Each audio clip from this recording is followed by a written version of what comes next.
Langkah selanjutnya kita akan memasang komponen-komponen ini ke casing. Yang pertama adalah kita pasang dulu motherboardnya.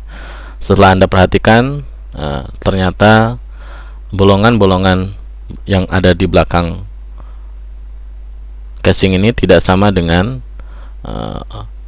apa yang ada di motherboard. Jadi kita harus mengganti bolongan-bolongan tersebut dengan bawaannya motherboard.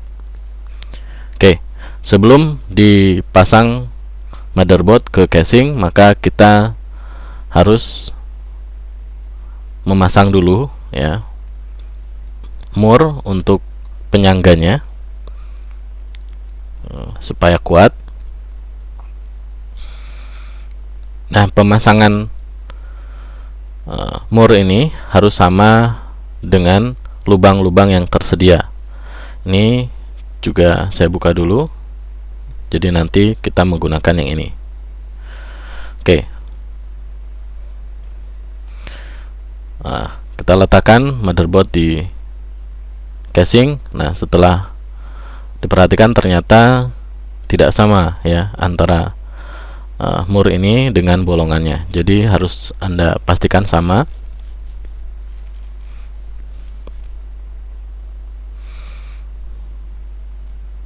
Oke, sudah. Nah, biasanya motherboard baru itu dilengkapi dengan spon seperti ini.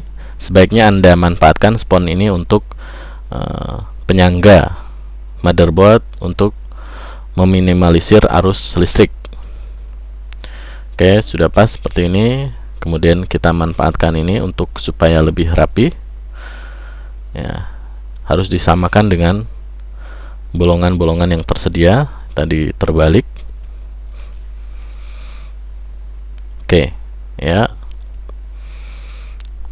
kalau sudah pas baru Anda rapihkan.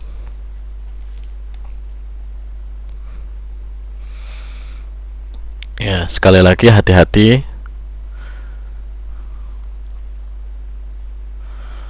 Kalau terasa sudah rapi,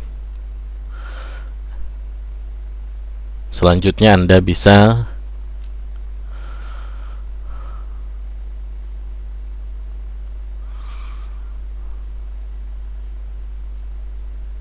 memasang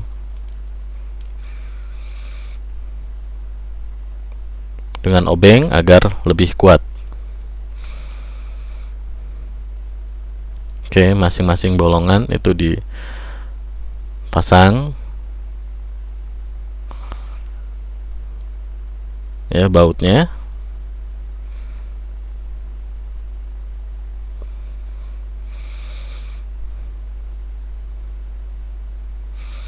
Oke, intinya bagaimana motherboard ini terpasang secara kuat pada casing.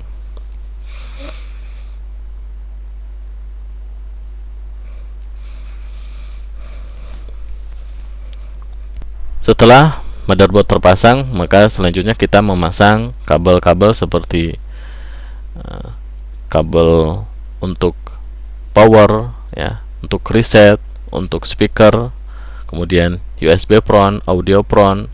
Ini sudah saya tunjukkan cara pemasangannya pada sesi sebelum ini ya. Tidak lupa kabel power untuk motherboard, kabel power untuk CPU, juga kabel power yang dihubungkan dengan indikator lampu power. Selanjutnya saya akan memasang PGA, karena PGA yang saya gunakan ini bukan PGA onboard. Nah, dibuka dulu belakangnya, baru setelah itu ya, dipasang pada port PCI Express, karena PGA ini menggunakan port PCI Express. Oke, setelah dipasang baru Anda baut supaya lebih kokoh. Pada komputer yang kita rakit, kita juga bisa memasang perangkat tambahan. Contohnya ini, misalnya saya akan memasang TV tuner dan modem.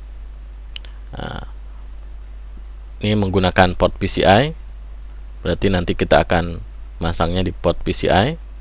Nah, untuk memasangnya saya akan membuka dulu penutup casing yang di belakangnya, ya, disesuaikan. Nah, kemudian setelah itu dipasang pada port PCI yang tersedia. Namun sebelum kita selesai menginstal sistem operasi Windows, maka sebaiknya perangkat tambahan ini tidak perlu dipasang dulu. Jadi untuk menginstal Windows cukup menggunakan PGA dan perangkat utama seperti motherboard, prosesor, dan memori. Ya, perangkat tambahan nanti kita pasang setelah selesai install.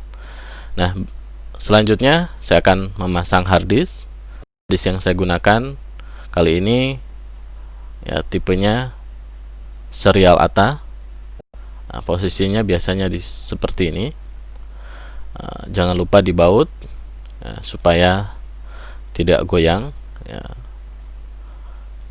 Kemudian floppy disknya juga saya pasang. Ini dibuka dulu depannya. Oke, jika terasa menghalangi ya, memorinya bisa copot dulu. Oke, sekarang kita pasang lagi. Dan kalau sudah pas, jangan lupa untuk dibaut juga.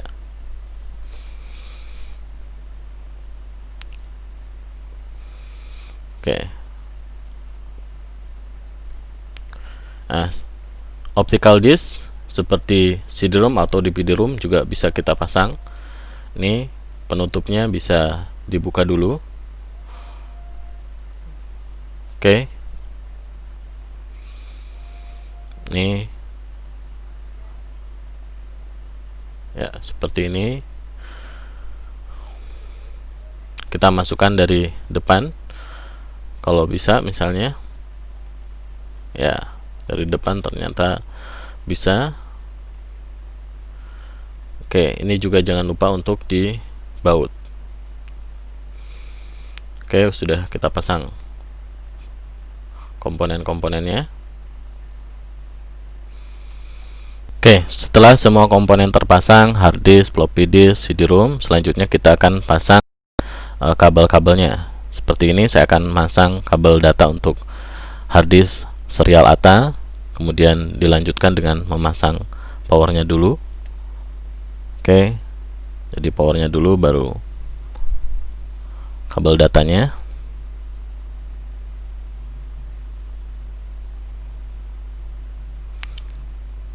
Kemudian saya pasang juga kabel data untuk CD-ROM.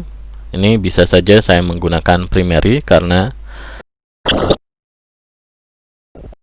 primary ini tidak digunakan untuk hard disk, karena tadi hard disknya menggunakan serial ATA. Jadi tidak masalah kalau saya menggunakan port primary untuk CD-ROM. Ini powernya juga saya pasang.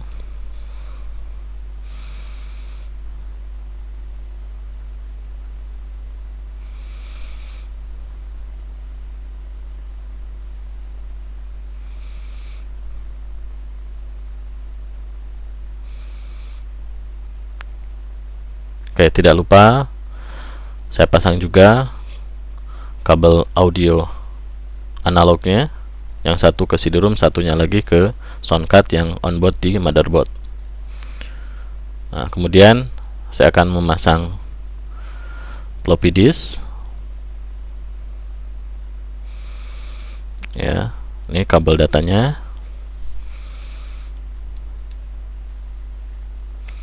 Kemudian tidak lupa kabel powernya.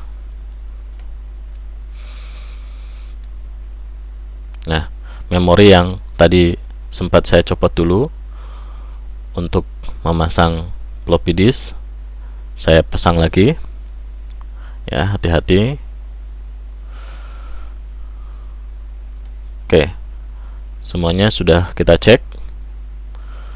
Ya, rapikan dulu, kita cek dulu. Pertama, kabel power sudah terpasang, kemudian kipas, kemudian hard disk sudah terpasang, floppy disk juga terpasang, ya, CD-ROM sudah terpasang, dan untuk tombol-tombol depan juga sudah terpasang. Oke, sudah. Nah, perhatikan bahwa tadi kita sudah membaut di sisi sebelahnya, maka untuk sisi sebelahnya lagi juga jangan lupa untuk Anda baut agar komponen-komponen yang terpasang ini lebih kokoh, ya, terpasang di. Oke, berikutnya saya pasang, ya, kabel powernya, kemudian kabel untuk monitor dari PGA. Setelah itu saya nyalakan, ya. Apabila mulai dari dinyalakan lampu floppy disk nyala terus, itu berarti Anda salah dalam memasang kabel data floppy disk. Jadi matikan dulu, kemudian Anda pindah dulu pemasangannya, jadi yang strip putihnya itu mendekati power. Nyalakan lagi.